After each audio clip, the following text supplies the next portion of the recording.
Assalamualaikum warahmatullahi wabarakatuh. Shalom, salam sejahtera bagi kita semuanya. Om Swastiastu, Namo Buddhaya.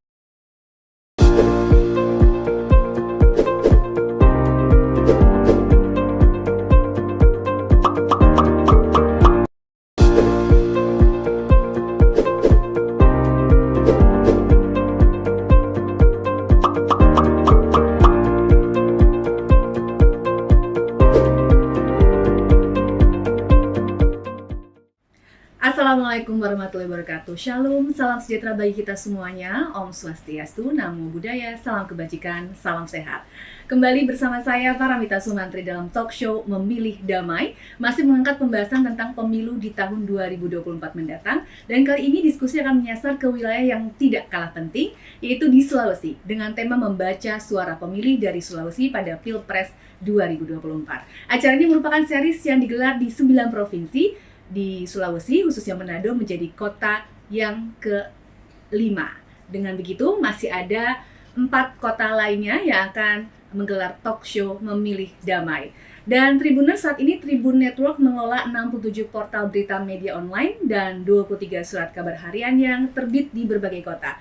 Hingga Juli 2022, kami didukung setidaknya 1.421 wartawan yang bertugas tersebar pada 472 kabupaten kota atau 92% dari 514 kota dan juga kabupaten di Indonesia. Dan sudah menjadi cita-cita Tribun Network untuk berkontribusi bagi bangsa dan negara, membawa semangat baru dan demokratisasi di semua daerah, serta memberi panggung lokal ke pentas nasional. Untuk itulah, Tribun Network menyelenggarakan talk show Memilih Damai dengan tema membaca suara pemilih dari Sulawesi pada Pilpres 2024 pada hari ini.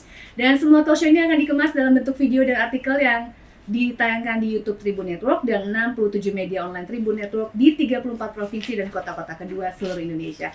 Saya sudah tidak sabar, tidak perlu berlama-lama lagi karena kita akan memulai diskusi kita pada hari ini dengan sejumlah pembicara. Ada nanti pembicara sosok-sosok dari luar Pulau Jawa yang bisa mendulang suara terbanyak di Pilpres 2024 mendatang. Saya langsung perkenalkan, sudah hadir di tengah-tengah kita.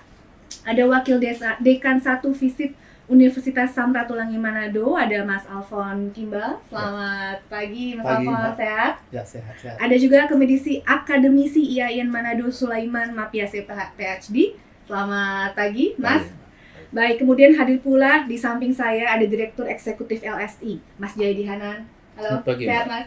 Sehat, alhamdulillah. Dan di tengah-tengah kita juga sudah bergabung bersama kami dosen Universitas Indonesia, ada Mas Panji Anugrah Permana. Selamat pagi, Mas Panji. Baik, dan saya tidak sendiri pemirsa, karena untuk memandu talk show kali ini saya juga akan ditemani oleh, di seberang saya sudah hadir Bang Jumadi Mapangaro, pemimpin redaksi surat kabar harian Tribun Manado dan portal online tribunmanado.co.id. Sehat ya Bang ya? Sehat, Mbak. Oke, langsung Bang, kita mulai dengan diskusi kita pada hari ini dengan tema membaca suara dari daerah Sulawesi ya. Ya, baik Mbak Mita, kita langsung saja sapa para pembicara. Ada Pak Sulaiman Mapiase dari IAIN Manado, ada Mas Panji Permana dari UI, Visipol UI, ada Dr. Alfon Kimbal dari Universitas Manado, ada Pak Jayadi Hanan dari Direktur Eksekutif LSI. Kita selama 1 jam ke depan akan berdiskusi tentang topik membaca suara pemilih dari Sulawesi pada Pilpres 2024. Dan saya tidak membatasi para pembicara untuk memberikan tambahan atau menyangga pernyataan dari pembicara yang lain selama substansinya masih di topik yang kita sepakati. Selain saya dan Mbak Paramita, ada juga pertanyaan-pertanyaan dari mahasiswa di Manado. Betul. Yang sudah dikumpulkan oleh tim Tribun Manado di Kota Manado, Sulawesi Utara. Ya, nanti akan kami tampilkan jadi ya Bang ya. Iya. Pertanyaan-pertanyaan dari para mahasiswa sudah kami rangkum, nanti bisa dijawab langsung oleh Bapak-bapak di sini. Ya, ada 5 mahasiswa Ya. dan masing-masing akan diberikan kesempatan memberikan tanggapan. Langsung saja kita mulai diskusi ini. Kita memulai dari Dr. Jayadi Hanan selaku Direktur Eksekutif LSI.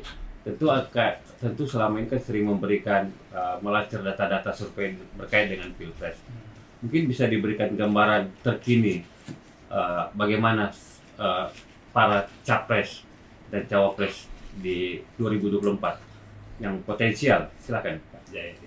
Iya, saya kira ini sudah jadi pengetahuan yang umum, tapi saya ulangi lagi ya, bahwa setelah kita track selama mungkin 3-4 tahun terakhir, terutama 2 tahun terakhir itu memang capres yang dianggap cukup populer dan cukup unggul itu masih 3 orang. Ya. Kalau secara alfabet Anies, Ganjar, Prabowo secara alfabet. Tapi kalau secara urutan dukungan kadang-kadang ganti-ganti, kadang-kadang Ganjar, kadang-kadang Prabowo, kadang-kadang Anies ya. Tapi kalau kita simulasi 3 nama ya kira-kira itulah. Tiga-tiganya masih memperoleh dukungan yang cenderung sama kuat satu sama lain gitu. Itu di papan pertama. Ya, papan kedua. Di papan kedua itu ada banyak nama, ada nama-nama seperti AHY, kemudian Ridwan Kamil, Sandi Uno, kemudian Khofifah dan seterusnya. Itu nama-nama yang masuk 10 besar ya. Jadi begitu saya kira sampai hari ini masih gambarannya. Dengan demikian kita bisa melihat bahwa kemungkinan 2024 itu kalau misalnya nama-nama populer itu dimajukan oleh partai politik, maka kemungkinan ya 3 nama itu. Kalau tentu saja kan semuanya tergantung partai politik kan dan koalisi yang terbentuk. Nah, yang kedua adalah bahwa kalau memang 3 nama itu yang terutama dimajukan, maka kita belum melihat ada calon yang dominan sampai hari ini. Jadi ini bedakan dengan 3 pemilu terakhir. Kalau pemilu 2009 ada nama dominan Pak SBY, petahana kan. 2014 ada 2 nama dominan, Pak Prabowo sama Jokowi. Di 2014 ya, 2019 juga sama. Walaupun ada petahana tapi ada saingannya yang dominan. Nah, kalau kali ini tidak ada. Karena itu artinya bahwa pertarungan pada 2024 itu kemungkinan akan sangat ditentukan oleh kemampuan masing-masing calon itu untuk menyasar semua wilayah pemilih. Jadi tidak hanya fokus di Jawa misalnya. Nah, itu saya kira sudah tepat tuh Tribun mengangkat topik-topik seperti pemilih di Sulawesi, mungkin juga nanti di tempat lain, karena kalau ngelihat peta yang bakal kompetitif itu kemungkinan sesedikit apapun suara itu pasti akan disasar oleh semua calon bakal calon presiden, wakil presiden itu.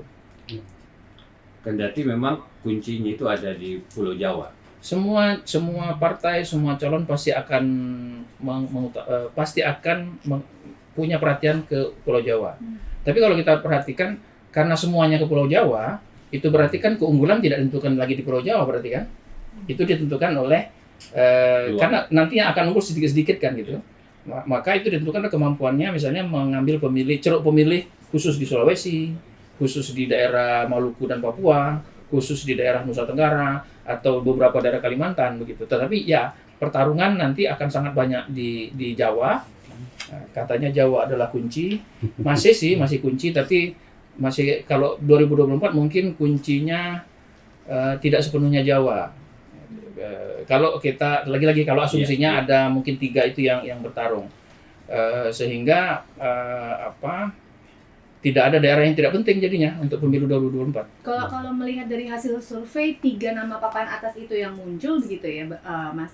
Artinya kita tidak hanya berbicara soal Jawa kan, di daerah Sulawesi sendiri itu nama ketiga papan atas itu bagaimana? Ya, di Sulawesi itu jumlah pemilihnya sekitar 7% dari total pemilih nasional ya.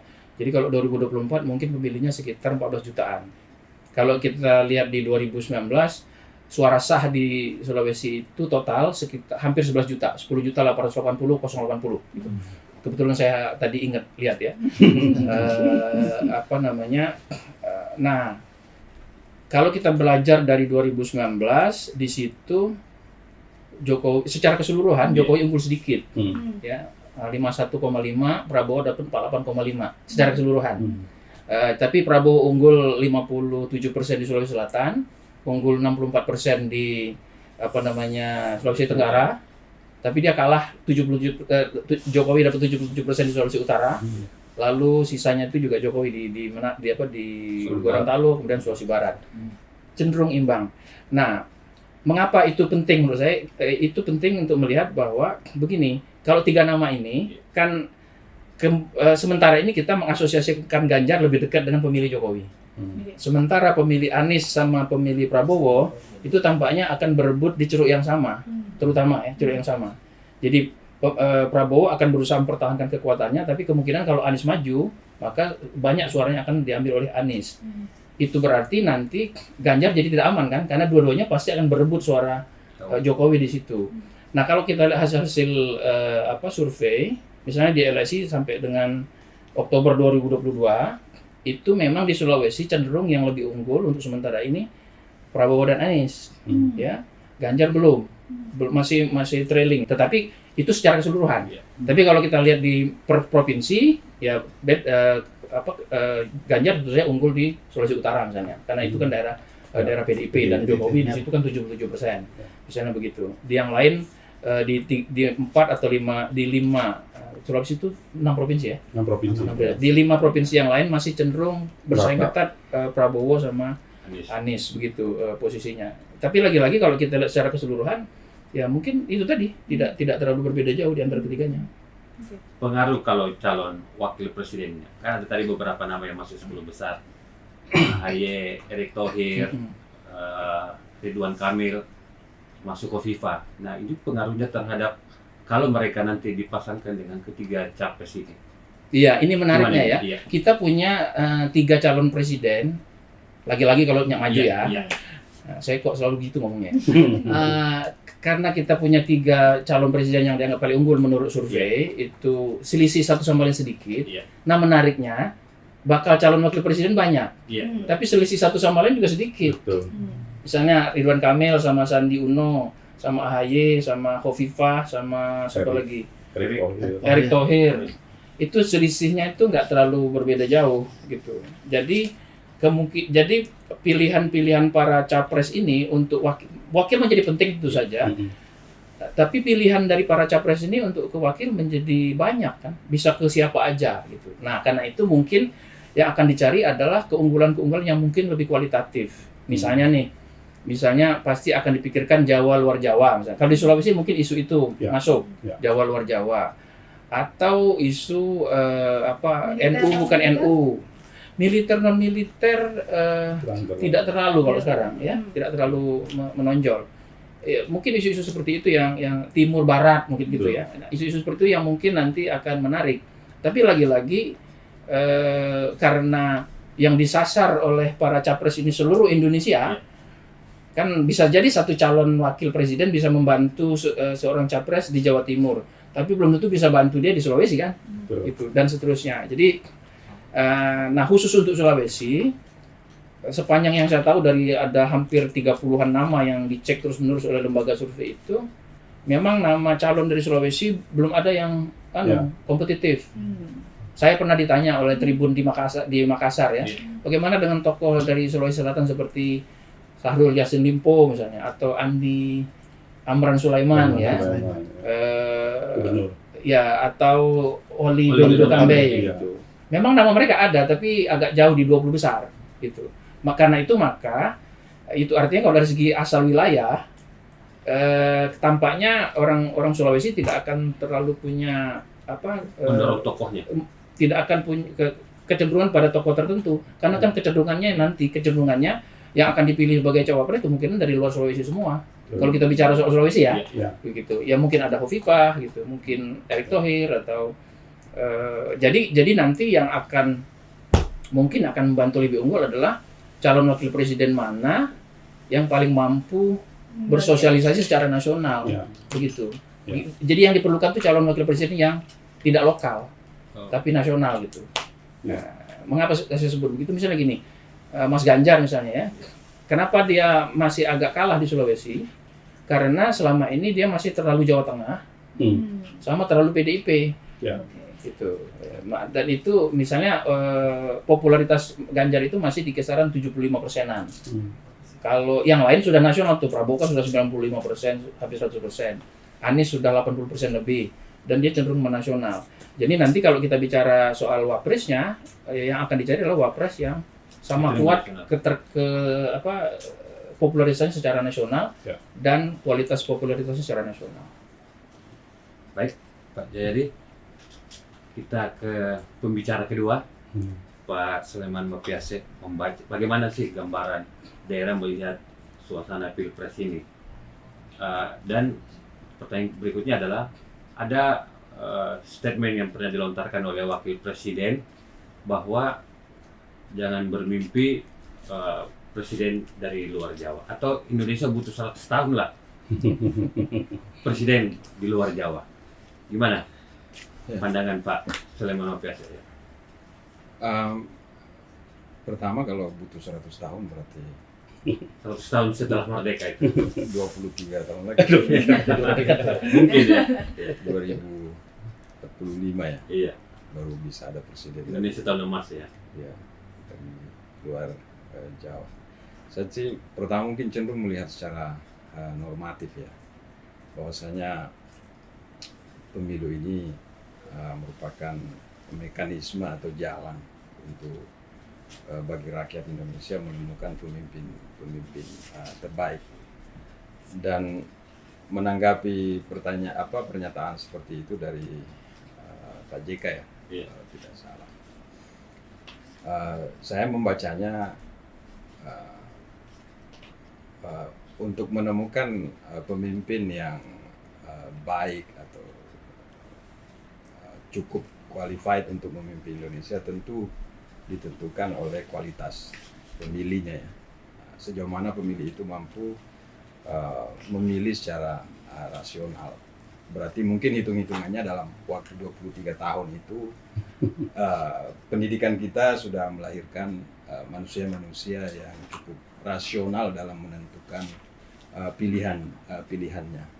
Tidak lagi mungkin seperti apa yang terjadi sekarang, pilihan-pilihan itu masih banyak tersandra dengan identitas politik, identitas sampai ke kampanye, black campaign misalnya.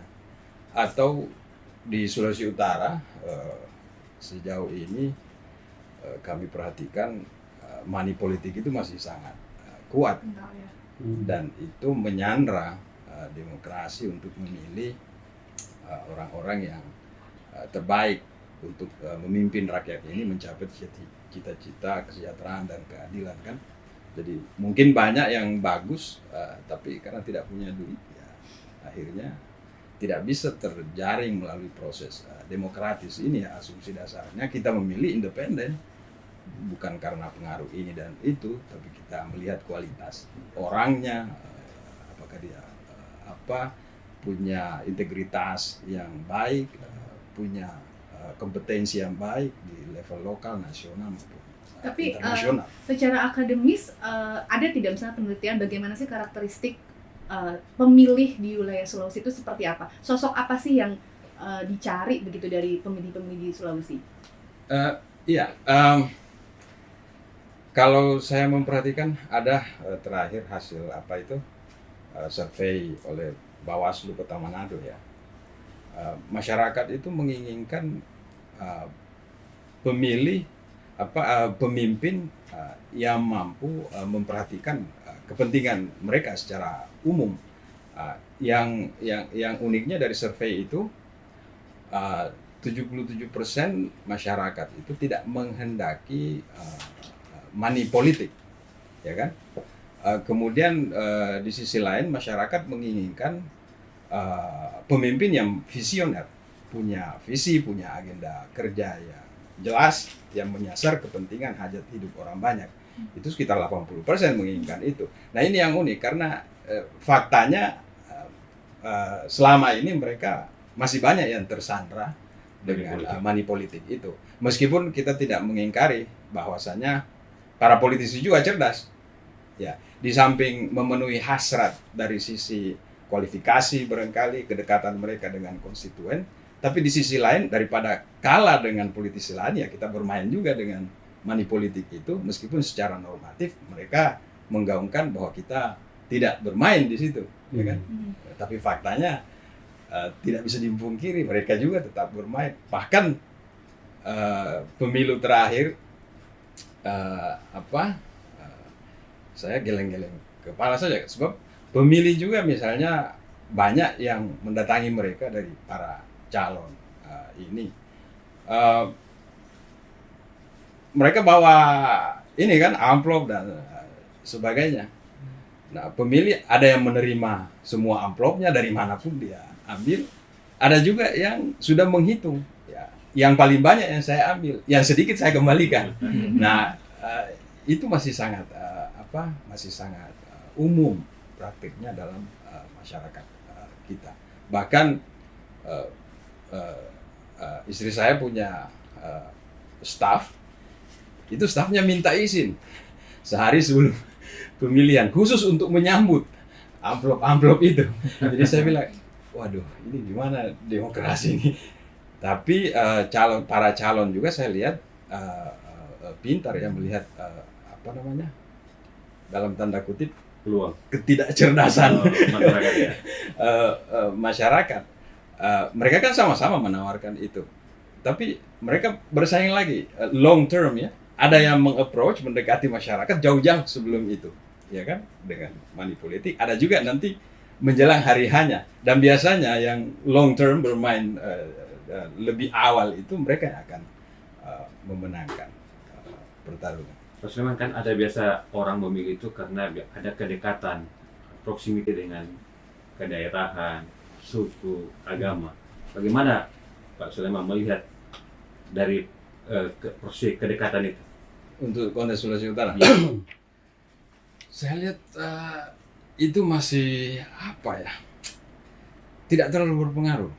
Yang paling berpengaruh tadi politik uang itu. Ya. Kita tidak terlalu mempersoalkan. Nanti mungkin Pak Alfon bisa lebih memperdalam ini. Tapi sejauh ini saya perhatikan di grassroots sangat pragmatis, sangat pragmatis. Yang intinya money politik. Ya. Kalau misalnya, bagaimana pengaruh tokoh agama di daerah atau ormas di daerah dalam mempengaruhi pemilih di Sulawesi Utara khususnya untuk menentukan siapa figur capres dan cawapres yang layak mereka pilih? Nah, itu kondisional ya. Saya lihat tergantung karakter ormasnya dan karakter tokohnya. Kalau ormasnya itu memang karakternya punya kedekatan baik secara organik maupun secara organisasi dengan ormasnya, kemungkinan besar untuk mempengaruhi pilihan pemilih itu lebih besar. Tapi ormas yang punya karakter misalnya tidak terlalu mengikat, terbuka, nah itu juga saya lihat tokoh-tokoh agamanya atau ormasnya sebagai organisasi itu tidak punya kemampuan besar untuk mempengaruhi pilihan-pilihan anggotanya atau pemilih. Saya tertarik dengan tadi pernyataan mengenai money politik ya. Kita kan tahu bahwa biaya pemilu di kita ini mahal, gitu ya. Itu sudah menjadi rahasia umum gitu ya. Saya ke Mas Panji, Mas, soal money politik ini, apakah memang di daerah ini begitu sangat kental, dan kalau tadi kita bicara soal karakteristiknya pemilihnya begitu, khususnya di Sulawesi, orang-orang pemilih-pemilih di sana begitu ya, apakah sudah cukup matang gitu ya untuk melihat bagaimana sih memilih dengan yang cerdas, dengan yang baik, sehingga adanya gangguan-gangguan money politik ini bisa diminimalisir begitu? Ya, kalau dalam konteks politik elektoral di Indonesia, saya sepakat dengan Bang Sulaiman barusan ya, bahwa kita tidak bisa menafikan fenomena politik uang ya, klientelisme dan lain sebagainya dalam mekanisme pemilihan ya. Tetapi harus dilihat terutama kalau kita melihat konteks pemilihan legislatif dan pemilihan presiden, tentu dua hal ini ada mungkin sedikit perbedaan dalam konteks penggunaan politik uang ya. Karena bagaimanapun kalau pemilu legislatif misalnya mungkin berpengaruh ketokohan itu, tetapi di banyak sekali kasus di pemilihan legislatif potensi untuk politik uang lebih besar ya, lebih terbuka. Di dalam Pilpres agak berbeda ini. Ada aspek-aspek ketokohan, popularitas ya, dan juga mungkin sentimen-sentimen kedaerahan itu yang bisa memainkan peran. Saya ambil contoh yang sederhana lah di 2014 sama 2019 ketika Pak JK mendampingi Pak Jokowi di Sulsel ya, perbedaan suaranya sangat jauh dengan ketika Pak Jokowi didampingi oleh Pak Ma'ruf Amin. Di Sulsel itu 71% ketika Pak Jokowi dengan Pak JK maju di pemilu 2014. Sementara di 2019 Pak Jokowi rontok suaranya dengan Pak Kiai. Hanya 48 ya, kalah oleh pasangan Prabowo. Jadi ada kehilangan suara 28,5% dalam konteks daerah itu sosial. termasuk tinggi. Jadi ada juga aspek-aspek yang mungkin di situ masyarakat merasa terwakili oleh Pak JK, mungkin ya. Di luar tentu saja saya nggak mau bilang ini sepenuhnya faktor itu, mungkin aja politik identitas juga ya. Kita tahu eskalasi di 2019 itu sangat tinggi ya politik identitas. Jadi ada faktor-faktor yang mungkin juga terkait ketika seorang elit dianggap merepresentasikan daerahnya, itu bisa saja mendongkrak perolehan suara yang diperoleh kemudian oleh dia dalam persaingan politik. Nah, juga kalau kita melihat secara lebih spesifik ya di Sulawesi, kalau kita ke belakang ya ke 2009-2004, data-data statistik menunjukkan sebetulnya ketika Pak JK maju ya di wilayah-wilayah 6 provinsi itu relatif dia kuat. Ya, dia hanya kalah di Gorontalo, di Sulawesi Utara ya, di Sulawesi Utara, kemudian ya di Sulawesi Utara saya kira ya. Tetapi di daerah-daerah lain suaranya itu ada yang menang bahkan berimbang ya. Di wilayah seperti Sultra saja dia berimbang dengan Pak SBY. Nah, ini menunjukkan mungkin ada aspirasi daerah yang dalam tanda petik dititipkan kepada figur elit yang maju di dalam kontestasi itu gitu ya. Nah, jadi saya kira klientelisme politik uang ya tentu itu kita nggak bisa tutupi, riset-riset kita memang seperti itu. Tetapi dalam konteks pilpres dan pileg kita harus melihatnya dalam aspek yang agak berbeda mungkin ya, karena di sini aspek figur ketokohan itu juga memainkan peran.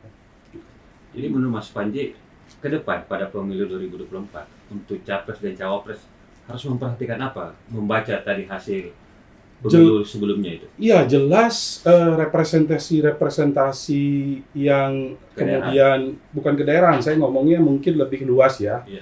Kita ada konsep dalam ilmu sosial itu cleavage ya, pembelahan sosial itu menjadi penting ya.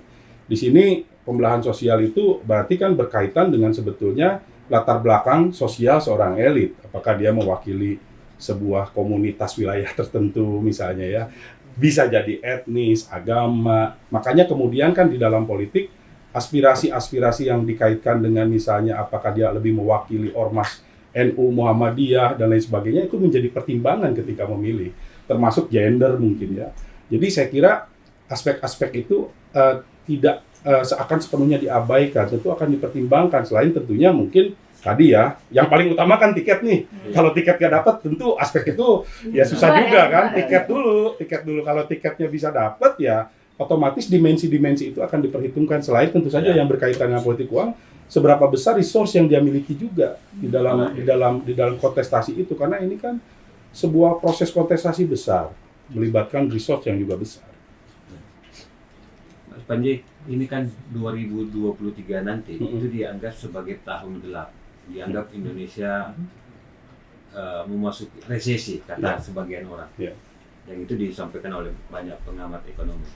Nah, apakah ini juga akan mempengaruhi pemilih untuk menentukan figur capres dan cawapres, bahwa siapa yang bisa menyelesaikan resesi ini ke depan? Ya, saya kira tantangan kita besar ya. Jadi mungkin bagi para pemilih ini akan jadi pertimbangan ya. Pertimbangan bagaimana track record, pengalaman, kekuatan dia di dalam mengelola pemerintahan misalnya ya.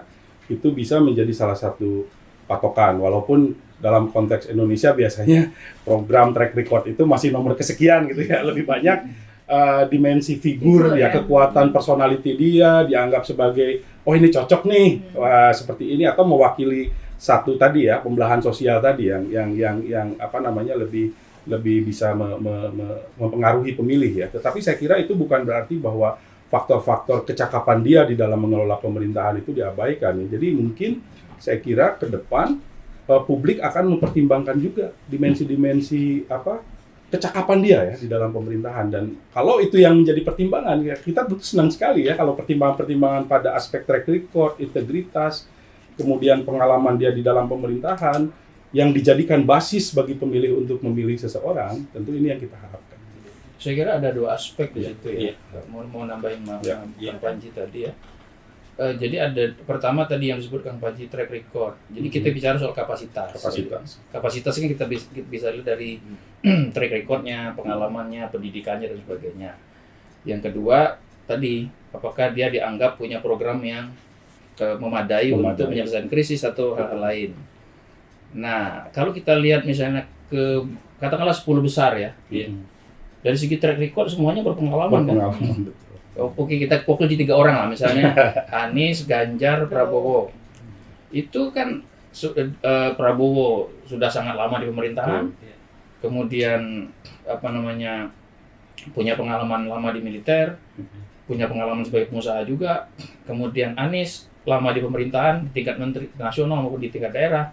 Ganjar juga begitu, baik di legislatif maupun di eksekutif.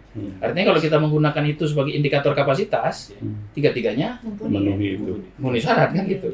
Kalau tiga-tiganya memenuhi syarat dari unsur kapasitas, kita tidak bisa membedakannya kan. Betul. Saya milih dia karena lebih mampu kan nggak bisa, Ya. tiga-tiganya mampu. Oke, yang kedua soal kemampuannya menyelesaikan krisis atau dia punya program nggak untuk itu. Ya. Biasanya kan semuanya programnya normatif ya. Normatif. Misalnya kalau bicara ekonomi, semuanya ekonomi kerakyatan. Gitu. Ya. Kalau bicara krisis nanti kita akan mengutamakan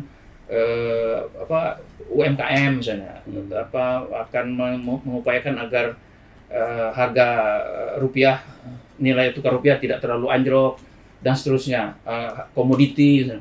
Pasti kan akan bicara soal itu kalau untuk menangani krisis dan sebagainya. Tiga-tiganya juga saya kira nanti bahasanya sama. Betul. Nah, karena tiga-tiganya punya bahasa yang sama dan kecenderungan dipersepsi sama oleh publik, maka dia tidak menjadi faktor pembeda. Ya. Lalu ya balik ke katakan Panji. Jadi faktor yang membedakan pemilih, saya milih A karena apa? Saya milih G karena apa? Saya milih P Ya. karena apa? Ya. Akhirnya kembali ke ketokohan, figuritas. Betul. Nah, figuritas. Nah, di soal figuritas ini memang ada yang menarik nih. Di 3 orang ini agak berbeda. Ya. Citra dirinya ya. Citra dirinya itu agak Ya. personal quality itu agak berbeda. Dari dulu sampai sekarang, dari 2009 sampai sekarang, personal quality yang diinginkan oleh masyarakat tuh tetap aja 4. Oke. 1, merakyat. 2, punya kapasitas. Punya pengalaman mampu menyelesaikan masalah. Ya. Kemudian tegas berwibawa, pintar. 4 itu aja sampai sekarang. Nah, Anies Baswedan lebih dipersepsi sebagai punya kapasitas dan pintar. Prabowo tegas berwibawa, Ganjar merakyat, Ya. gitu. Yang Jadi- whole package satu paket itu Nggak ada, Nggak ada. nggak ada Oke. di masa jadi, nah mungkin itu faktor itu. mungkin nggak keluar dari wilayah Indonesia lainnya yang punya whole package itu, satu paket lengkap yang disodorkan untuk pemilih. Maksudnya keluar Kriteria lagi. Figur lain yang muncul, ya. Yang tiba-tiba muncul nih di papan, nggak di papan atas tapi nggak bisa muncul ujuk-ujuk. Nggak Oke. bisa. Semua calon kan sudah 30-an itu kan udah muncul. Ya yang unggul 3 itu nggak bisa dalam waktu 6 bulan muncul tiba-tiba. Ya. Begitu. Kita ke Pak Alfon Kimbal. Iya. Nah, salah satu faktor juga itu kan orang sebut bahwa pengaruh kepala daerah juga mempengaruhi keterpilihan satu kandidat di daerah itu. Pak Alfon Kimbal, bagaimana melihat di Sulawesi Utara pengaruh kepala daerah terhadap pilihan masyarakat Sulawesi Utara terhadap capres dan cawapres Iya. nanti nih? Mungkin belajar dari pemilu 2019 lalu. Dalam konteks Sulawesi Utara ini memang punya faktor penting. Hmm. Ada yang influencer voters. Ya, jadi pemimpin lokal itu mampu mempengaruhi, dan itu memang terbukti di Sulawesi Utara dengan adanya tadi juga sudah disampaikan bagaimana konfigurasi pemilihan Sulawesi Utara tadi di saat JK ya. Dan juga di saat Jokowi, di mana Sulawesi Utara ini yang pemilu pilpres terakhir ini kan 77% ya 77. yang memilih Jokowi. Ya, pasti ini dapat gambaran dilihat bahwa memang ada pengaruh yang signifikan dari pemimpin lokal, efek pemilu lokal ini, yaitu Pak Gubernur sekarang Oli Dono Kambe, Ya. di mana beliau itu kan tokoh daerah tapi tokoh nasional juga. Jadi afiliasi di partai politik PD Perjuangan. Nah, dan ini memang sangat berpengaruh sekali dalam kontestasi pilpres. Dan saya pikir juga 2019 itu pengaruh juga nanti bagaimana situasi perpolitikan yang ada di Sulawesi Utara. Jadi ODS efek itu memang ya, karena memang pengaruh dari kepala daerah itu kan di Sulawesi Utara itu ada 15 kabupaten kota. Hmm. Kalau tidak salah itu 12 kabupaten kota itu dimenangkan oleh Partai PDI Perjuangan. PDI Perjuangan, ya. Partai PDI Perjuangan. Dan ini membuktikan bagaimana Pak Ode kami mampu mengemas ini untuk memenangkan setiap daerah-daerah ini. Dan luar biasa, ini kecenderungan ini ke arah sana lah. Jadi saya sepakat tadi bahwa kepala daerah ini punya faktor dalam Pilpres 2024. Gitu. Jadi bisa dibaca ada kecenderungan siapa yang didukung oleh kepala daerah di Sulawesi Utara ada peluang besar untuk ikut di Pilpres nanti. Ya, peluang. Yang paling utama kepala daerah itu berafiliasi di partai mana. Ya. Contoh sebelumnya Pak Oli Dondo Kambi itu kan ada Pak S. Hasan Dayang. Iya. Waktu itu beliau berafiliasi dengan Partai Demokrat. Nah, di masa Pak SBY, akhirnya waktu itu juga SBY menang di sana. SBY itu. Betul. Jadi korelasi, ada hubungan antara kepala daerah efek terhadap pilpres yang ada. Kalau Pak Panji melihat pengaruh kecenderungan presiden saat ini misalnya, Jokowi ada kecenderungan ke figur tertentu, apakah juga mempengaruhi itu? Saya kira berpengaruh ya, karena bagaimanapun dia 2 periode memimpin tentunya. 2 periode pemimpin sebagai presiden, kalaupun misalnya tidak digunakan infrastruktur kekuasaan yang sekarang sedang dimiliki oleh beliau dalam rentang waktu sisa katakanlah 1 tahun lebih ke depan paling tidak orang-orang itu kan meminjam simbol dan figur dia. Tadi misalnya figur 4 hal yang disampaikan Mas Jayadi tadi, mungkin saja figur-figur kerakyatannya dipinjam gitu kan, figur-figur kecakapannya di dalam memimpin. Jadi tentu dia menjadi magnet elektoral bagi siapapun yang akan maju ya.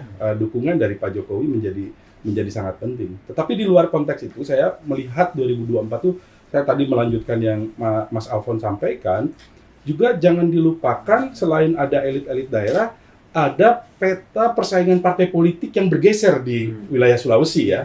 Ini yang harus disikapi juga, karena Sulawesi kalau kita mengacu kepada fenomena, kalau Orde Baru nggak usah dihitung lah, Golkar semua kan, kuat Golkar mau di utara, selatan.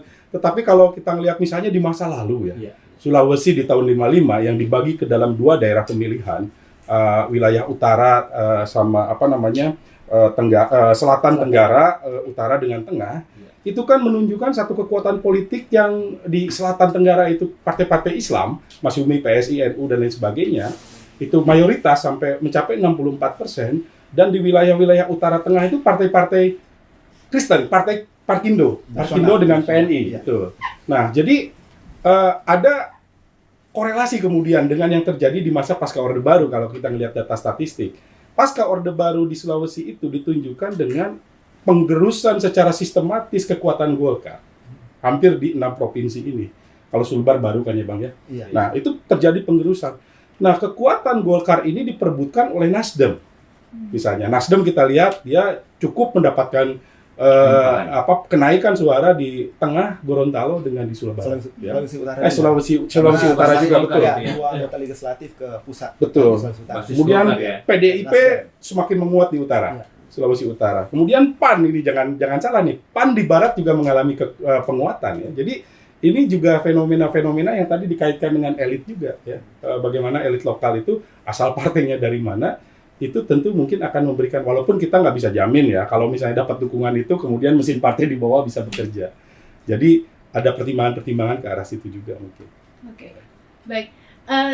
Ini diskusi kita masih terus kita lanjutkan, Bapak-Bapak, tapi ini kita masuk segmen mahasiswa bertanya. Jadi kalau tadi kita sudah bertanya, di sini kita akan putar beberapa pertanyaan dari mahasiswa satu persatu, nanti akan langsung dijawab oleh narasumber kita. Kita simak bersama segmen mahasiswa bertanya. Perkenalkan, nama saya Yumiko Susandi dari Fakultas Ilmu Sosial dan Politik Universitas Samratulangi. Yang menjadi pertanyaan saya, syarat apa yang dibutuhkan untuk mendobrak tren presiden dari Jawa? Baik, itu dia. Syarat apa yang dibutuhkan untuk mendobrak menjadi presiden begitu ya? Syarat-syarat apa saja gitu ya? Untuk menang ya. Untuk menang. Supaya tidak dari Jawa gitu ya. Dulu dari Supaya tidak melulu dari Jawa. Melulu dari Jawa. Begini ya, pertama ini bukan politik identitas. Wajar Betul. kalau orang Jawa itu paling banyak jumlahnya kan 40%. Iya. Jadi kalau orang Jawa milih orang Jawa itu memang secara sosiologis Iya. bisa dimengerti. Sama kalau orang Kang Panji dari Sunda Empire gitu. Milih orang Sunda. Ya, jadi memang faktor-faktor sosiologis itu berpengaruh. Itu realitasnya. Realitas sosiologis. Yang banyak akan cenderung milih yang berasal dari dia. Ya. Memang itu fenomena Itu sosiologis itu. Nah, apakah itu tidak berarti bahwa pemilih kita nggak rasional? Ya, Termasuk soal politik uang. betul. Politik uang itu bukan menurut saya bukan karena mereka nggak rasional, justru karena rasional. Sangat rasional. Selama ini dia nggak pernah didatengin tuh sama calon. Betul. Misalnya, Tiba-tiba setelah 5 tahun datang, lo selama ini kemana aja kan gitu. Tiba-tiba minta suara saya, jadi apa buat saya apa gitu. Itu kan satu hal yang rasional. Itu satu. Nah yang kedua itu tadi soal-soal sosiologis. Iya. Yang kedua soal-soal institusional, soal-soal kelembagaan, aturan segala macam. Iya. Nah saya mau langsung aja ini satu soal ya.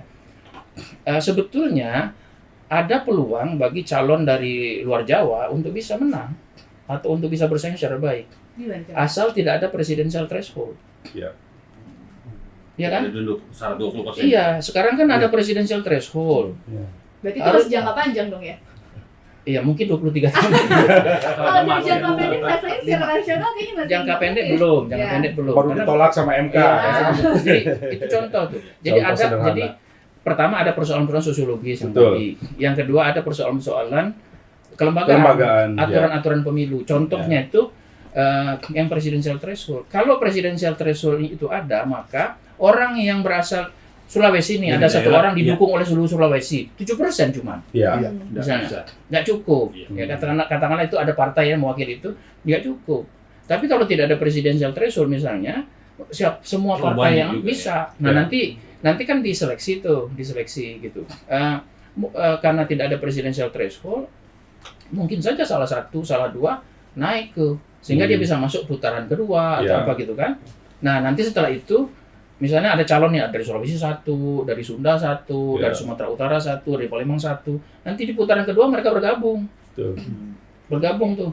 Kalau dia bergabung potensial kan untuk kompetitif walaupun belum tentu menang. Ya. Jadi saya kira menjawab pertanyaan adik Maswa tadi, pertanyaan bagus sekali. Salah satu yang harus kita pikirkan kembali adalah soal aturan-aturan yang terlalu membatasi di Betul. Indonesia ini. Restriksi. Pemilu itu kan prinsip dasar pemilu adalah mewadahi. Dan prinsip dasarnya itu mewadahi segala aspirasi supaya semua didengar. Tapi karena tidak semuanya bisa jadi presiden atau wakil presiden, harus kita kanalisasi, Ya. dikanalisasi. Tapi pertama-tama diwadahi dulu semuanya. Jadi harus ada keseimbangan antara mewadahi aspirasi dengan membatasi aspirasi. Ya. Gitu.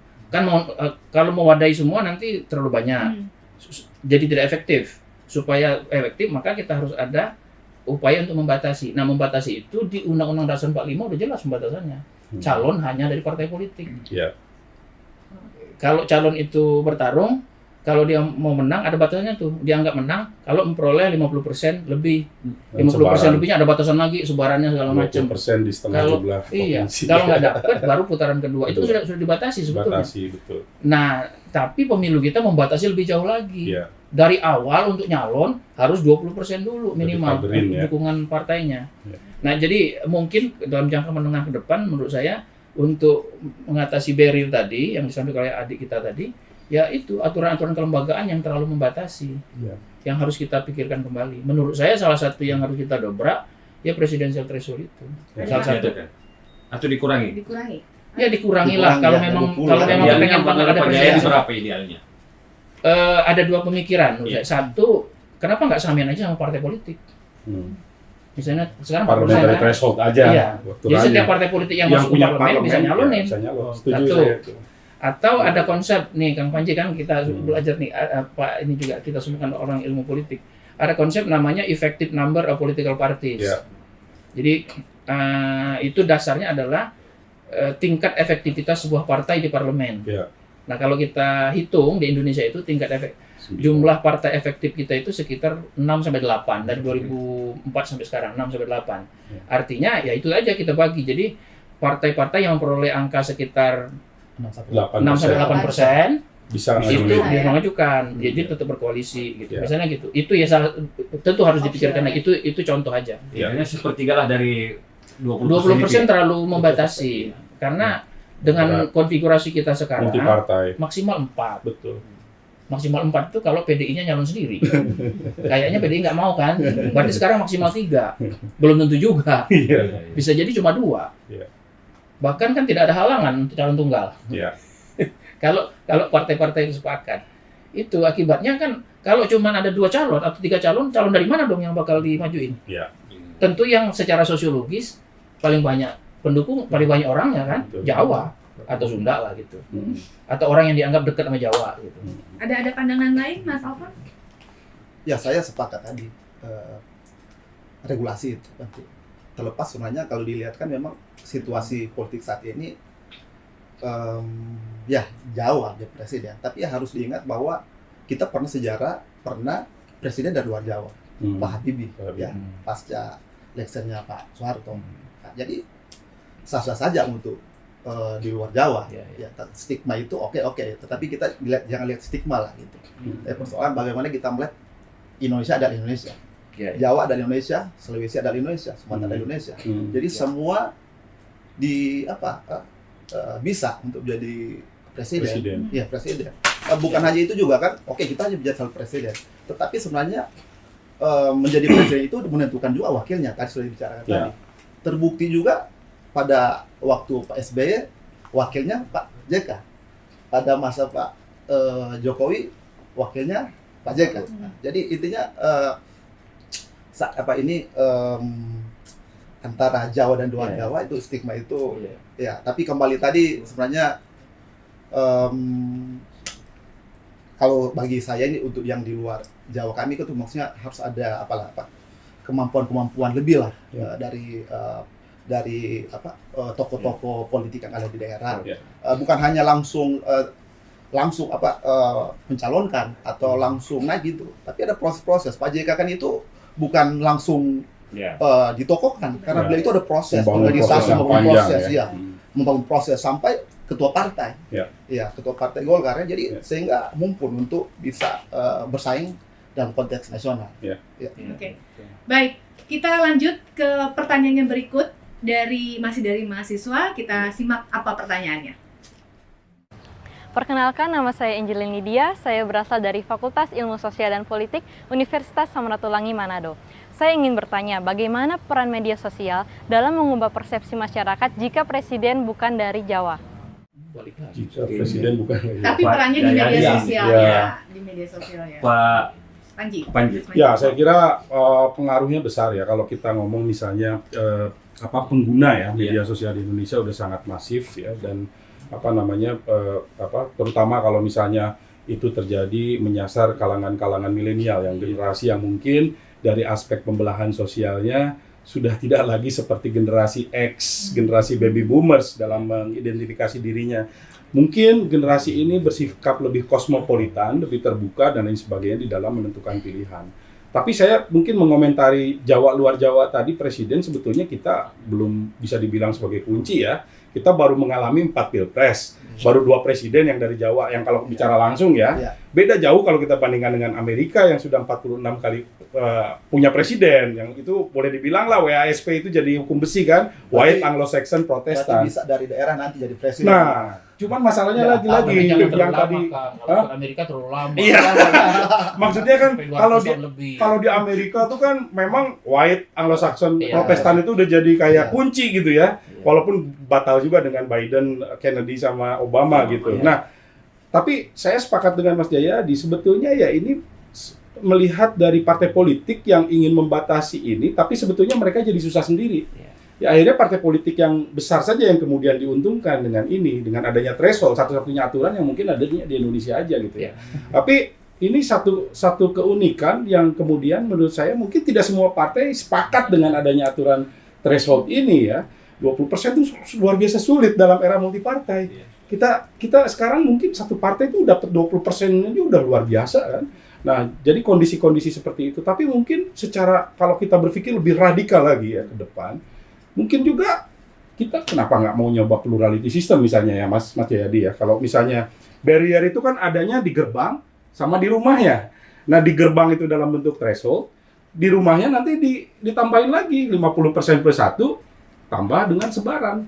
Karena sistem kita majority runoff. Tapi kalau misalnya nanti kita dianggap terlalu liberal. nah itu dia kalau mau membuka peluang orang luar Jawa misalnya ya, kenapa kita nggak mikir plurality system kayak pilkada, berapa persen pun dia menang jadi dia. Karena bagi saya nggak relevan lagi kita ngomongin legitimasi politik. Dulu kita ngomongin prasyarat ini untuk legitimasi politik, nggak relevan karena dalam sistem pemilu presiden, sistem presidensial, koalisi terbentuk setelah pemilihan kok. Jadi bisa aja partai itu ganti-gantian nanti membangun legitimasi yang baru gitu kan. Nah jadi faktor-faktor itu menurut saya, bahkan kalau mau lebih ekstrim lagi, kenapa kita nggak mikir partai regional? Nah, kalau mau mikir lebih liar lagi gitu ya, yang ini cuma ada di Aceh ya. Nah kalau mau kita mendapatkan pemimpin-pemimpin, potensi-potensi kepemimpinan yang berasal dari daerah. Ya, tetapi sekarang kan yang terjadi adalah alamiah kemudian. Elit-elit lokal semacam Pak Ganjar, Pak Anies yang membangun karir dari daerah itu bisa masuk ke dalam arena. Tapi tadi arena yang terlalu membatasi yang kemudian menjadi kita jadi susah semua gitu ya. Cuma sedikit saya komentar ya, yang pertanyaan Adik tadi bagus banget. Saya kira betul itu. Media sosial menjadi salah satu juga jalan untuk membuat orang-orang yang tidak terlalu terafiliasi dengan Jawa itu bisa betul-betul tersosialisasi dengan baik. Ya. 58% pemilih kita di tahun 2024 itu milenial dan post milenial. Artinya umurnya 40 tahun ke bawah. Ya. Jadi strategi menggunakan media sosial ini sangat. Nah, hampir 90%-an ya, 80% lebih milenial itu menggunakan media sosial. Media sosial betul. Baik itu termasuk Messenger ya, WhatsApp, Facebook, Instagram, TikTok dan sebagainya itu. Nah, mereka ini lebih mudah dijangkau oleh media sosial dan betul tadi pikirannya tidak terlalu tersegregasi. Ya, paling tidak asumsi secara umum lah ya. Tidak terlalu tersegregasi sehingga itu bisa tuh menjadi salah satu jalan untuk membuat calon-calon yang tidak terafiliasi dengan Jawa dan Sunda itu bisa lebih kompetitif begitu. Pak Sulaiman, bagaimana? Ya, saya melanjutkan tadi, menarik sekali. Saya kira persoalannya soal Jawa dan luar Jawa ini, kita harus mulai dari menciptakan kesempatan tadi, baik secara sosiologis maupun institusional. Nah, dalam konteks itu, artinya kita perlu membangun kesadaran baru secara masif. Nah, mungkin media sosial ini di situ posisinya, bagaimana mempercepat proses ini sehingga 23 tahun ke depan bisa dipangkas lebih cepat lagi. Itu dengan kesadaran baru ini. Kesadaran baru Ya. betul. Sebenarnya kalau saya sebagai pemilih misalkan ya menggunakan generasi X, Y, kayaknya nih Baby post millennial boomers. Iya. Tapi sama lah kayaknya enggak ya, jangan sama kan. Kalau sebagai pemilik media sosial, selama ini kan kita menggaung-gaungkan mengenai figur dan lain sebagainya, Jawa dan non Jawa. Tapi sebagai pemilih kita nggak punya pilihan, nggak disuguhkan menu siapa Yang sih, banyak. Ya, menu yang banyak. mana sih atau figur yang mana sih dari luar Jawa. Nah itu yang belum barangkali dilihat oleh masyarakat sehingga menu yang ditawarkan ya figurnya itu lagi. Kalau tadi Mas Jayadi bilang ya A, B, C lagi begitu. Betul. Nah dari Mas Sulaiman sendiri bagaimana nih? Saya kira sebelum kita bicara figur itu tadi, kesempatan yang dibawa ini untuk naik, itu dulu yang dibentuk. Iya. Nah, setelah kesempatan itu terbuka dengan mengubah peraturan, dengan mengedukasi masyarakat, lalu tadi menarik sekali bagaimana menguatkan keindonesiaan ini kan? Ini kan terkait dengan pemahaman kita tentang Indonesia.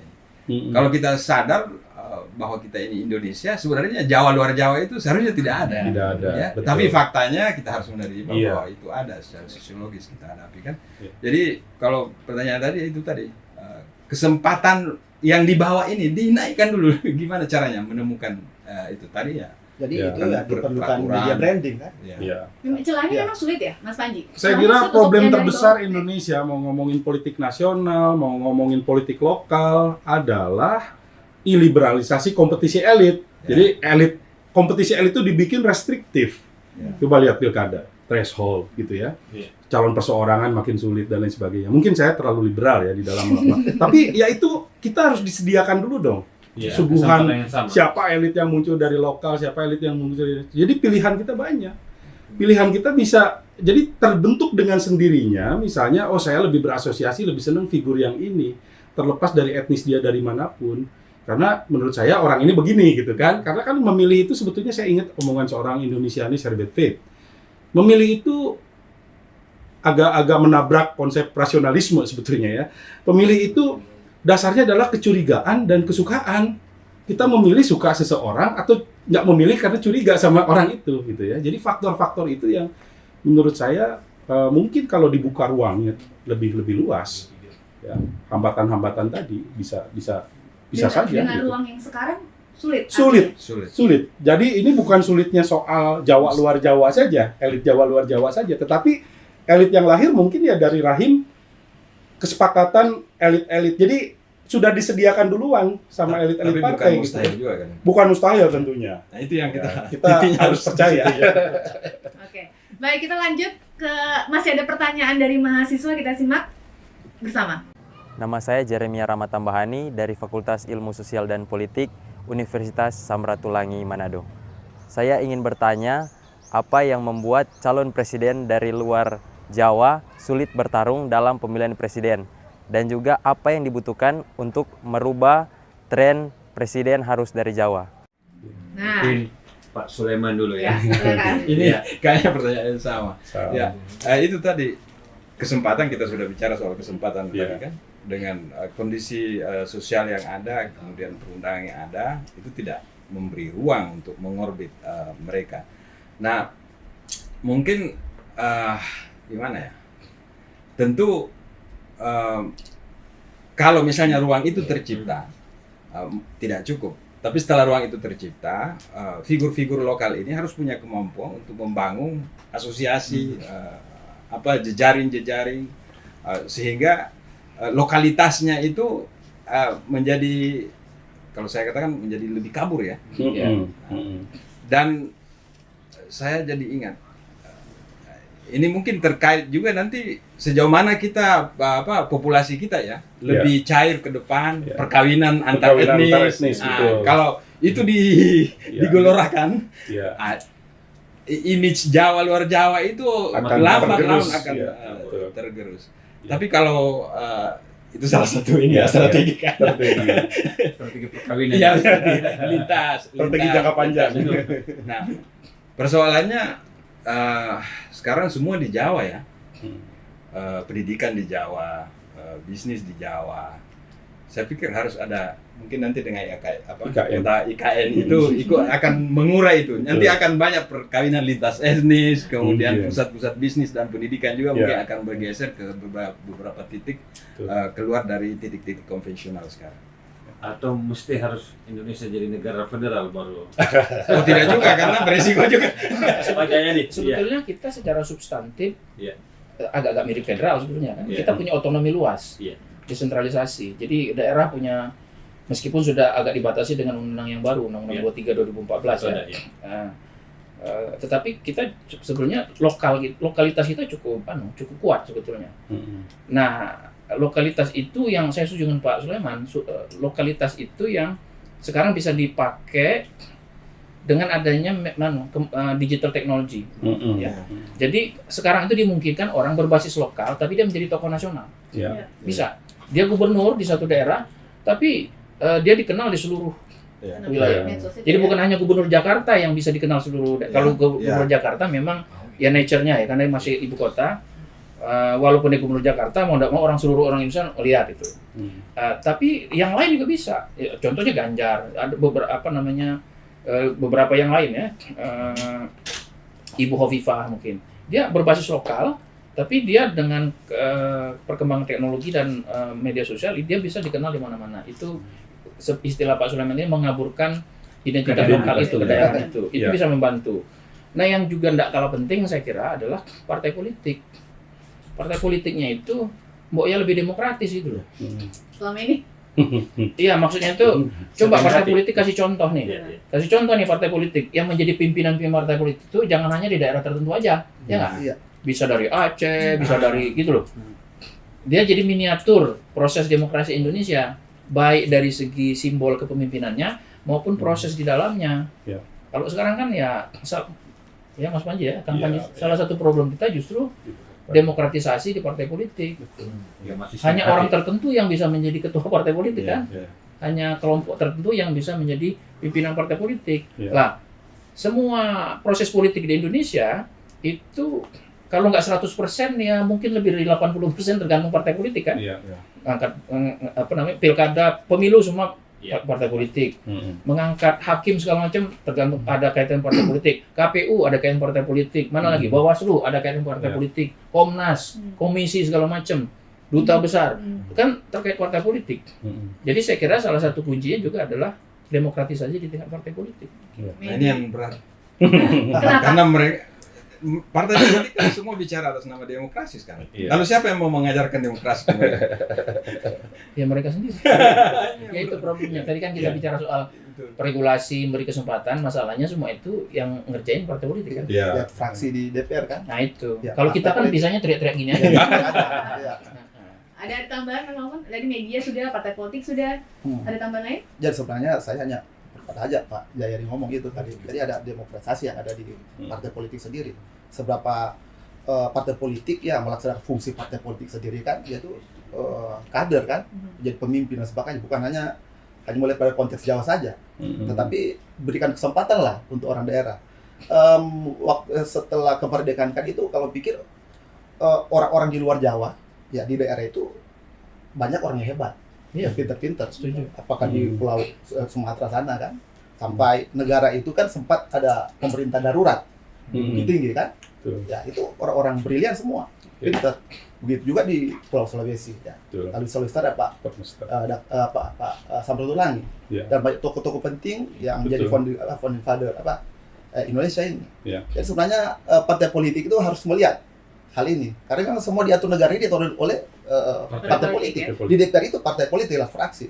Ya. Jadi harus ada keberanian lah, bagaimana partai politik itu harus lebih Mengakomodir daerah. mengakomodir, Pemimpin. bukan mengakomodir, bisa mengakomodir, tapi lebih menempatkan daerah. Selalu kan daerah itu hanya contoh, hanya di partai itu hanya jabatan-jabatan memang hanya Wakil. ada representatif ya, ada wakil ketua gitu. Nah, hanya di PD ini ya, tapi selama Megawati ya bisa kan, yang di PD ini kan PD ya kan dibendaharakan Pak Oli Nurkami sudah 3 periode kan gitu. Tapi ya Pak Oli untuk daerah nggak bisa untuk naik kan, karena situasi. Jadi begitupun partai-partai lain. Terbukti kan Pak JK. Jadi kalau ke depan masih ada JK ya, Yang lain. untuk kesempatan yang lain. Kalau Pak JK ini hampir ya kan, sudah mencalonkan ya, hampir. Tapi tadi yang sampaikan berapa tahun ke depan itu ya, Diberi atau diperjuangkan, Pak? Ya? Diberi atau diperjuangkan? wah, beri dan diperjuangkan. Dua-duanya ya. Oke. Kita lanjut ke mahasiswa. Ya, kita lanjut ke pertanyaan berikutnya. Perkenalkan, nama saya Sigit Fianto Mamangge dari Fakultas Ilmu Sosial dan Politik Universitas Samratulangi. Saya ingin bertanya, di Amerika, Obama berhasil mendobrak white supremacy. Apakah di Indonesia akan terjadi hal serupa? Terima kasih. Mas Panji tadi sempat Mas Iya, Panji menyinggung sempat nih ya. Iya. Gimana Mas? Ya, saya kira bukan hal yang nggak mungkin, ya. Bukan hal yang nggak mungkin. Tetapi yang memang tadi skenarionya lebih yang efektif itu adalah political engineering, karena political engineering itu kan memangkas jalan lama 23 tahun tadi bisa jadi 3 tahun gitu kan kalau dibuka ruangnya. Jadi lagi-lagi sebetulnya ya, cuman ngomongin ini sudah dari dulu ya, seperti Mas Jayadi sudah dari dulu membicarakan bagaimana reformasi tentang kelembagaan untuk pencalonan, kelembagaan untuk partai politik ya. Cuman memang sebetulnya saya lebih ngelihatnya partai sendiri sekarang banyak partai yang kemudian jadi korban sebetulnya dalam tanda petik ya. Mereka mau maju juga susah karena tiketnya udah ditentukan 20% gitu kan. Nah, jadi ada sebetulnya peluang di situ reformasi itu ya, peluang ketika partai-partai politik yang mungkin menengah ke bawah gitu ya memiliki keinginan untuk merubah aturan itu. Jadi kalau aturan itu dirubah, saya kira bukan nggak mungkin ya. Kemudian tadi misalnya dengan skenario ya mungkin dengan parliamentary threshold dipakai untuk itu ya paling enggak ya selemah-lemah iman ya. Kalau nggak sampai 0% gitu kan.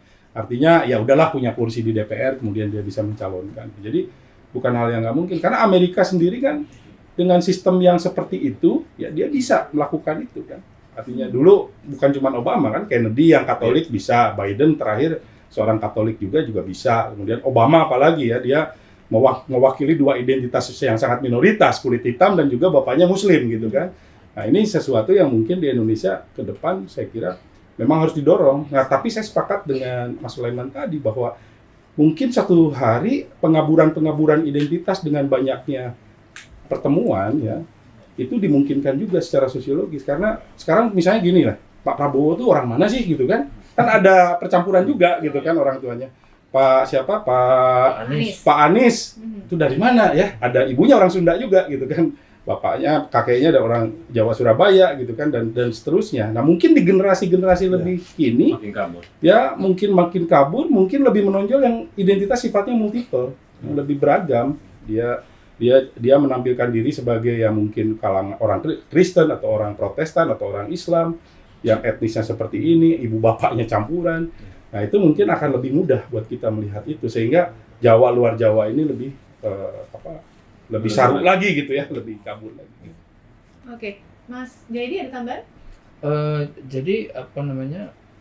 Kita udah banyak diskusikan ya. Ada satu yang Amerika belum capai sekarang, presiden perempuan. Ya. Baru wakil. Berarti kita duluan ya? Kita lebih maju. Kita lebih duluan ya? Pertama kali wakil. Wakil. Itu pun lama. Ya. Lama, ratusan tahun. Kita pernah, Pasti akan meskipun bisa, tidak ya? melalui pemilu langsung. Ya, Ibu Mega gitu ya. Jadi ada juga sih prestasi kita yang lebih dari Amerika. Gitu. Tapi ya lagi-lagi ini soal-soal yang banyak. Jadi sebetulnya bukan soal menjadi presiden dari Jawa tidak baik atau presiden luar Jawa itu kurang baik, bukan itu. Ini soalnya adalah bagaimana kita menganggap bahwa identitas etnisitas, identitas agama itu bukan menjadi penghalang bagi kita untuk maju secara bersama-sama. Bahwa kita tetap punya identitas itu sangat baik. Iya. Ya, itu penting. Bisa dinafikan. Tidak bisa kita nafikan. Cuman bahwa identitas itu tidak menjadi penghalang. Nah, saya kira jalannya banyak sekarang itu. Secara alamiah atau melalui engineering, saya kira lama-lama Indonesia akan ke sana. Apalagi Indonesia itu adalah negara yang penduduknya sangat muda. Betul. Nah, tadi ya kembali ke itu. Kalau yang muda ini memiliki sikap-sikap atau pandangan-pandangan politik yang lebih kosmopolitan seperti yang kita duga, maka sebetulnya tidak akan terlalu lama ke depan. Ya. Kita bisa mendobrak hal-hal yang kita anggap tidak cocok. Gitu. Ya. Soal presiden luar Jawa itu bukan soal bahwa mereka nggak mampu seperti kata Pak Alfon tadi. Sudah terbukti mereka mampu. Cuman masalahnya adalah proses politik dan struktur politik yang kita miliki itu masih belum memberi kesempatan kalau istilah Pak yang besar ya. Iya. Oke. Baik, kita masih ada satu video lagi dari mahasiswa, kita simak bersama. Perkenalkan, nama saya Warani Timothy dari Fakultas Ilmu Sosial dan Politik Universitas Samratulangi. Pada saat ini saya ingin bertanya, strategi seperti apa yang dibutuhkan calon presiden dari luar Jawa untuk bisa bertarung pada pemilu 2024 nanti? Bersama ini ya. Mungkin secara umum Pak Jayadi membaca kalau secara realistis iya. Kayaknya calon yang berasal dari luar Jawa nggak ada sekarang. Sementara ya. Kalau lihat dari 10 nama Ya mungkin lebih mendekati Sandiaga Uno ada nama di 10 besar itu? ada. Tapi kan dia tidak di 3 besar kan, tidak dominan gitu. Jadi strategi apa? Tapi gue lah misalnya ada calon yang tidak dianggap terafiliasi dengan kuat dengan Jawa, strateginya yang paling pokok adalah itu tadi,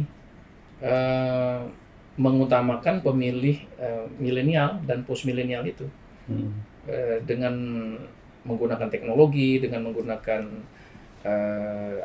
itu satu, menggunakan teknologi. Yang kedua adalah dia mencoba untuk membuat program-program, dia sedapat mungkin menjual gagasan-gagasan yang lebih maju ke depan, yang kalau bisa itu berbeda dengan lawannya. kalau berkaitan dengan jangan terlalu lokalnya itu dan dinaikkan nasionalnya, strateginya seperti apa? Kalau itu kan sudah dilakukan oleh Pak Ganjar, oleh Pak Anies kan gitu. Mereka berangkat dari lokal dan Artinya bukan nasional. papan di bawahnya? Yang papan keduanya bakal calon wakil presiden kan. Saya lihat semua udah melakukan hal yang sama tuh. Mereka misalnya Erick Thohir. Saya pernah lihat spanduk atau banner ya Pak Erick Thohir di Sumatera Selatan. Dia kan orang Lampung. Tapi di Sumatera Selatan dia mencoba mendekatkan diri dengan orang Sumatera Selatan, tokoh dari Sumbaksel. Jadi betul tuh. Jadi kita tokoh nasional tapi sebetulnya melokal. Itu yang penting, melokal. Karena jangan lupa isu-isu isu-isu yang dihadapi masyarakat kita itu kan masih banyak yang lokal dan basic.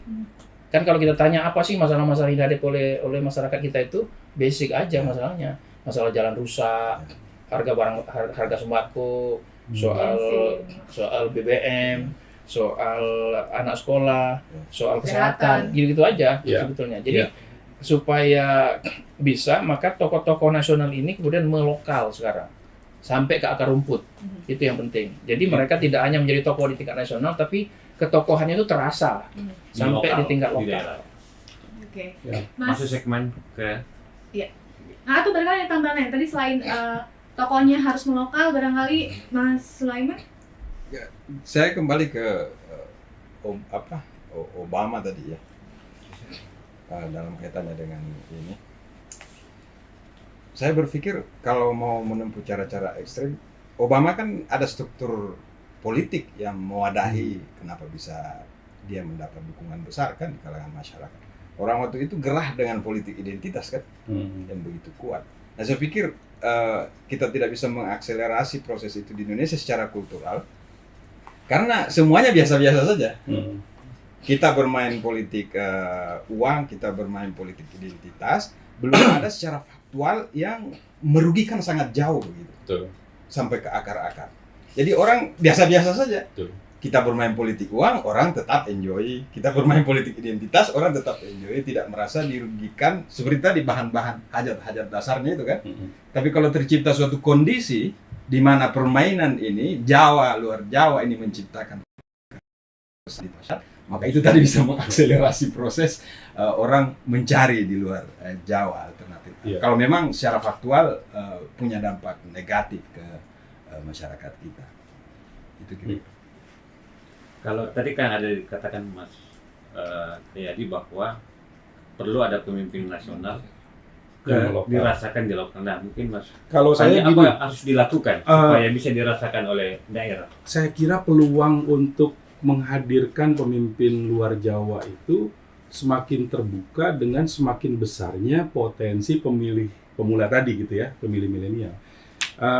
Kenapa begitu? Karena menurut saya kita dulu seringkali ya ada semacam stereotip. Bahkan seorang sejarawan dari Australia, Anthony Reid, mengatakan Indonesia itu nggak cuma single collective ideas yang Jawa ya, yang harmoni, kemudian lebih tertutup, lebih mengedepankan toleransi. Ada nilai-nilai lain yang berkembang, keterbukaan, dinamika, masyarakat yang lebih egaliter, yang ini lebih diasosiasikan dengan non-Jawa gitu ya. Nah, kalau saya ngelihat justru potensi-potensi lahirnya pemimpin lokal dari, ini katakanlah, ini sesuatu yang mungkin salah ya, stereotype ya, tapi lahirnya pemimpin-pemimpin yang memiliki karakter mewakili ide kolektif yang lebih terbuka, lebih egaliter. Karena kan sekarang jargonnya semua begitu ya, merakyat, lebih dekat, lebih terbuka. Karena kita menghadapi sebuah generasi yang kosmopolit.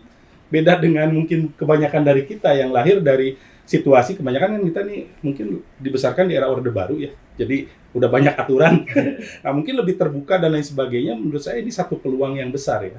Nah, kemudian kalau pemimpin-pemimpin ini kemudian punya basis di tingkat lokal, menjadi tokoh nasional dengan membawa karakter-karakter tadi, ya kita tahu Obama waktu muncul juga kan New Hope itu ya, New Hope itu seolah-olah ingin memberikan gambaran saya berbeda dengan pemimpin-pemimpin sebelumnya, memberikan harapan dan lain sebagainya. Nah saya kira ini bisa inline dengan apa yang berkembang ke zaman. Saya tidak mengatakan bahwa pemimpin dari luar Jawa tidak begitu, dari Jawa tidak begitu, ya artinya ada satu peluang ketika terjadi perubahan-perubahan dalam masyarakat terkait nilai, ya bisa diakomodir oleh elit-elit dari luar Jawa, saya kira. Oke, tapi kalau yang munculnya adalah wajah-wajah lama lagi gitu ya, apa yang bisa ditampilkan, strategi apa yang bisa ditampilkan untuk membawa perubahan-perubahan itu, Mas Panji? Ya kalau wajah-wajah lama, saya kira ya karena mungkin ya tadi sistemnya membatasi kan. Nah, cuman kan sekarang pun lebih realistis dah. Jadi ini kan ada interaksi ya, semacam dari partai politik pun melihat popularitas dan elektabilitas dari keinginan publik lah, itu kan lembaga survei itu merepresentasikan keinginan publik terhadap figur pemimpin mana yang mau hadir kan. Nah mereka tentu mempertimbangkan itu. Artinya kan 3 besar itu sebagian mungkin bisa dikatakan adalah wakil dari apa yang diinginkan oleh publik, wajah yang diinginkan oleh publik. Nah tentu partainya bisa jadi nerima, bisa jadi enggak kan, karena bagaimanapun mereka yang punya tiket gitu loh. Nah jadi kalau misalnya ini diamini oleh partai politik kemudian muncullah figur-figur itu, ya relatifly ini kan mungkin banyak figur-figur yang lahir dari generasi yang lebih baru kan, yang 10 nama tadi, walaupun masih ada figur-figur lama gitu ya. Ya betul, setuju Mas Panji, Kang Panji, bahwa kita harus meredefinisi apa yang kita maksud dengan wajah lama wajah baru itu. Seolah-olah yang sekarang tampil populer itu wajah lama. Juga. Yang kan kalau kita lihat itu kan para pemimpin baru. Betul. Memang Pak Prabowo dari generasi lama. Siapa lagi yang masih agak lama itu? Ya beliau aja Mas. Cuma Pak Prabowo kan. Ya. Yang lain generasi baru semua. Ya. Pak Anies generasi baru pemimpin generasi baru, lebih muda dari Jokowi. Pak Ganjar juga gitu. Seperti Erick Thohir, Ibu Khofifah. Semua kan generasi baru pemimpin. Ridwan Kamil, Sandi Uno, AHY, kemudian yang lain-lain itu semua pemimpin wajah baru sebetulnya untuk kepemimpinan nasional. Betul. Cuman kita terasa lama karena mereka terus-menerus diberitakan. Terasa lama gitu. Karena di surveinya muncul terus. Iya. Inilah wajah-wajah baru pemimpin kita. Sebetulnya lama baru ini kategorinya mungkin ada elit-elit yang dulu menjadi arsiran dari rejim Orde Baru, ada yang elit-elit lahir dari rahim pasca Orde Baru, mungkin itu ya. Cuma memang sekarang makin kabur kalau kita lihat perkembangan dunia ya. Lama dan baru itu. Mahathir Muhammad nyalon lagi tuh jadi Perdana Menteri, umurnya 98 tahun. Ini Biden katanya mau nyalon lagi, dia tahun ini 80 tahun. Donald Trump sudah ngumumin dia nyalon lagi, dia 78 tahun ini. Krisis kepemimpinan. Kayaknya tapi ada juga banyak juga yang baru, Rishi Sunak. Inggris misalnya, Macron masih muda. Jadi mungkin kita harus meredefinisi lama dan baru itu. Kita lebih lihat ke idenya apa, pemikirannya, bukan usianya apa gitu. Dalam konteks itu, meskipun ya dalam konteks Indonesia kayaknya memang ya generasi baru akan. Saya kira generasi baru ya pasti untuk kita majukan. Gitu. Oke, Mas Alfat? Ya, saya juga sepakat tadi. Tapi ya pemimpin yang punya ide nasional ke lokal. Jadi selama ini kan dianggap lokal itu kan kurang diperhatikan. Tapi bagaimana membangun stigma itu, tidak ada stigma. Jadi siapapun pemimpin itu kan, tapi mampu untuk membuat daerah itu berkeadilan lah, untuk pembangunan lah dan sebagainya. Oke lah, Pak Jokowi saat ini kan sudah melaksanakan kegiatan-kegiatan, hampir ada pemerataan setiap provinsi itu ada. Di daerah Indonesia Timur, di Indonesia Barat kan, di mana-mana semua kan jalan tol, jalan apalah semua kan proyek-proyek yang besar gitu untuk daerah. Jadi ke depanlah kalau pemimpin masa depan Indonesia harus berpikir yang lokal untuk dapat mengimbangkan pembangunan antara Jawa dan luar Jawa. Itu yang utama kan sebenarnya ini. Bahwa dianggap bahwa pemimpin Jawa yang dari Jawa itu hanya membangun di Jawa. Betul. Tetapi di daerah itu, di lokal itu kurang diperhatikan. Nah, jadi ini yang perlu. Jadi saya katakan tadi kan bahwa Sulawesi itu Indonesia, Sumatera Indonesia. Jadi paling kurang lah ada keadilan. Ya, ini kan kita di negara demokrasi, jadi harus berkeadilan. Ya, harus pusat ya, di daerah juga enjoy lah begitu. Nah, jadi tidak ada gesek-gesekan antara pusat daerah, sehingga sebenarnya ini membawa juga pencerahan bagi kita di negara kita. Pak Panji, ini ada pernyataan juga sebelumnya bahwa untuk menjadi pemenang di Pilpres itu minimal ada pendekatan Jawa dan Islam abangan. Itu realitasnya begitu. Ada kata Islam abangan. Menurut Ya, Pak Panji gimana? begini mungkin ya, kalau pendekatannya Jawa 57,29% DPT di yang terakhir itu. Betul. Jadi kita bisa bilang bahwa memang pemilih yang diam di Pulau Jawa itu ada 57, sekitar 110 juta lah ya. Termasuk Sunda maksudnya kan? Termasuk Sunda, tapi kan itu multiple etnis. Sunda, ya. Tapi ada 6 provinsi, tapi ada Banten, ada Jawa Barat di situ. Nah, kalau Abangan ini kan lebih ke memang citra yang kemudian lebih terbangun di banyakan di center Jawa ya, di wilayah-wilayah di apa namanya Jawa Tengah, DIY sama Jawa Timur mungkin ya, yang lebih berasosiasi ke PDIP. Tentu di situ votersnya banyak. Ya, jadi artinya kalau dibilang kemudian aspek-aspek yang berkaitan dengan nilai-nilai Abangan tentu penting secara elektoral. Tetapi Abangan saja cukup nggak? Kan secara logika elektoral nggak cukup. Makanya kemudian Pak Jokowi mencari dalam tanda petik ya, membangun satu pola koalisi pelangi dalam tanda petik dengan mengajak Pak Kiai masuk ke dalam itu, karena dia perlu, kalau dalam kategorisasi yang Mas sampaikan tadi kan kategorisasinya GERTS ya, kalangan santri dibawa ke situ. Artinya ada satu koalisi yang mewakili dua stream ya, political stream, political aliran di Indonesia yang kemudian tentu secara elektoral dampaknya besar, selain karena beliau petahana juga gitu ya. Nah, tetapi ke depan saya kira yang menjadi pertimbangan elit, saya sangat yakin bahwa tidak mungkin elit maju dengan hanya membawa satu identitas tunggal ya, dalam sosok pasangan itu. Dia harus mempertimbangkan itu, basis dia di mana, kekuatannya apa, latar belakang sosial mana, pembelahan sosial. Nggak mungkin elit-elit itu hanya sekedar sederhana, oh ini dari partai ini selesai, variabelnya banyak ya. Contoh sederhana misalnya ya, kalau kita mau bicara Pak Anies lah katakanlah, ketika harus memilih apakah Pak Aher atau Pak AHY misalnya, kan pertimbangan itu akan muncul juga di kalangan politisi gitu kan. Kalau Pak Aher mungkin, wah ini Jawa Barat kayaknya udah relatif kuat ke Pak Anies misalnya kan, ada pertimbangan-pertimbangan itu. Mungkin Pak AHY yang lebih menampilkan citra diri yang tidak mewakili kalangan santri, ada mungkin pertimbangan ke situ ya. Demikian juga kalau misalnya PDI mau mengusung calon KIB, Pak Prabowo dengan pasangannya. Jadi pertimbangan-pertimbangan itu menjadi sangat penting ya. Jadi cross candidacy sifatnya. Gitu. Saya kira memang itu mau tidak mau berpengaruh ya, karena syarat terpilih jadi presiden. Ini pilpres kan bicaranya. Terpilih jadi presiden itu 50% lebih. Nah, tidak ada jadi satu calon presiden atau pasangan capres-cawapres itu tidak bisa mengandalkan satu segmen atau sejumlah segmen dari masyarakat. Mau tidak mau dia harus melihat segmen mana yang paling besar, lalu paling tidak menggabungkan keduanya, lalu dihitung 50% cukup nggak, kira-kira gitu. Nah, misalnya kita lihat indikator dukungan ke partai, kan kita ada 9 partai nih di parlemen. Sebetulnya kalau dukungan itu dari segi pemilih, itu bisa kita bagi dua tuh. Ada 4 partai, pendukungnya sekitar 30-an%, ya, partai-partai Islam, PKB, PAN, P3 dan PKS. Kalau kita runut ini, kita urut perolehan suaranya ke 99 atau ke 2004, segitu-gitu aja suaranya. Artinya memang ada pengelompokan tertentu dalam pemilih kita. Partai-partai nasionalis juga gitu. Ada pengelompokan tertentu.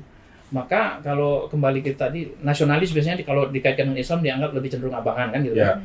Lalu partai-partai yang cenderung santri. Nah, mau tidak mau seorang capres-cawapres kan mikir dua itu. Karena dia kepengen 50%. Gitu. Itu satu. Yang kedua memang ya memang akan lebih baik kalau kita calonnya itu memang mengindonesia gitu, tidak hanya mewakili satu segmen masyarakat tertentu aja. Bilang Mas Panji pelangi ini, mencerminkan pelangi. Ya, Indonesia memang pelangi kan, mau tidak mau. Nah, bagusnya memang di syarat itu sebaran 20% di setengah jumlah provinsi itu sebetulnya untuk itu prinsipnya itu menjadikan aspek representasi ya dia legitimasinya dianggap lebih kuat. Gitu. Bukan legitimasi elektoral, tapi legitimasi geografis geografis representasi kedaerahan tadi. Baik.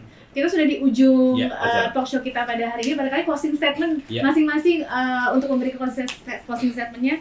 Nah, Sulaiman dulu terlebih dahulu, silakan. Ya, saya kembali saja mungkin kita kan ini memilih damai ya topik. Saya pikir memilih damai ini ke depan kita harus maknai lebih substantif. Tidak lagi hanya sekedar damai, ya kan? Betul. Tapi bagaimana kedamaian dalam memilih itu diwarnai dengan nilai-nilai demokrasi yang lebih substantif. Tidak seperti yang terjadi sekarang, kita damai tapi prosedur yang kita tempuh, praktek yang kita tempuh sebenarnya tidak mencerminkan makna damai yang sesungguhnya. Ya. Baik. Mas Panji, silakan. Kalau bagi saya yang terpenting sekarang di 2024 adalah kita bergerak menyudahi pertarungan politik identitas yang betul-betul kelam ya bagi politik kita di 2014 dan 19, dan bergerak untuk mencari pemimpin yang menjadi representasi kita semua. Artinya begini, dia harus berbicara program apa yang mau dia bangun di Sulawesi, di Sumatera, di Maluku, di Papua. Ya, jadi tidak lagi pemimpin yang hanya berfokus kepada Jawa, tapi dia harus berpikir apa yang mau dibangun di sana. Jadi itu menurut saya yang jauh lebih penting terhadap gagasan dan ide yang mau dibawa oleh dia ketika dia mau membangun. Menurut saya ini lebih dari sekedar identitas yang dia bawa, tetapi gagasan ke depan yang mau dia bawa dalam konteks mau mengindonesiakan bangsa ini gitu kan. Jadi menurut saya itu yang menjadi highlight terpenting ya. Pak Alfon. Bagi saya ya jangan memunculkan stigma antara Jawa dan luar Jawa. Nah, karena kita ini adalah Indonesia kan. Nah, tapi terlepas itu kita kan di luar Jawa itu kan ya sudah tentu semua calon itu dari Jawa. Jadi kita fair-fair saja lah. Jadi tetap membawa Indonesia ini damai, ya, tanpa ada keributan, ada gesek-gesekan, tetapi kita tetap sama-sama untuk mensukseskan Pilpres 2024. Pak Jadi menutup. Dua hal saja. Satu, pemilu 2024 tampaknya akan dilaksanakan dalam suasana yang tidak begitu menyenangkan. Ekonomi mungkin sulit, walaupun Indonesia mungkin tidak terlalu dalam resesinya, tapi ekonomi mungkin agak sulit. Kemudian suasana dunia juga mungkin agak muram gitu. Tapi itu tidak berarti bahwa yang harus kita pahami, saya kira pemilu itu kan proses biasa aja. Ya. Kita sudah, kalau kita hitung sama pilkada, kita udah ribuan kali pemilu. Jadi mari semua kita, elit politik, masyarakat, para opinion makers ya, media, menganggap pemilu ini peristiwa yang memang harus kita jalani secara bersama-sama dan berguna untuk pembangunan kita ke depan. Nah, jadi itu satu. Yang kedua, untuk pemilu 2024 mari kita berpikir lebih ke bahwa setiap suara itu pun penting. Tidak ada yang lebih penting dari yang lain. Terlepas dari nanti siapa yang menang atau tidak.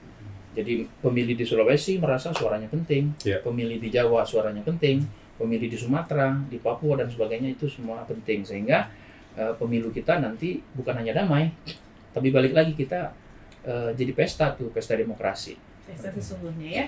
Baik, terima kasih Mas Jayadi, Mas Alfon, Mas Panji dan juga Mas Sulaiman waktunya atas talk show yang menarik pada hari ini. Dan ini merupakan akhir dari talk show Memilih Damai dengan tema membaca suara dari daerah Sulawesi. Jangan lupa dan jangan lewatkan talk show Memilih Damai berikutnya. Saya Paramita Sumanti dan juga Bang Jumadi pamit undur diri. Terima kasih, sampai jumpa.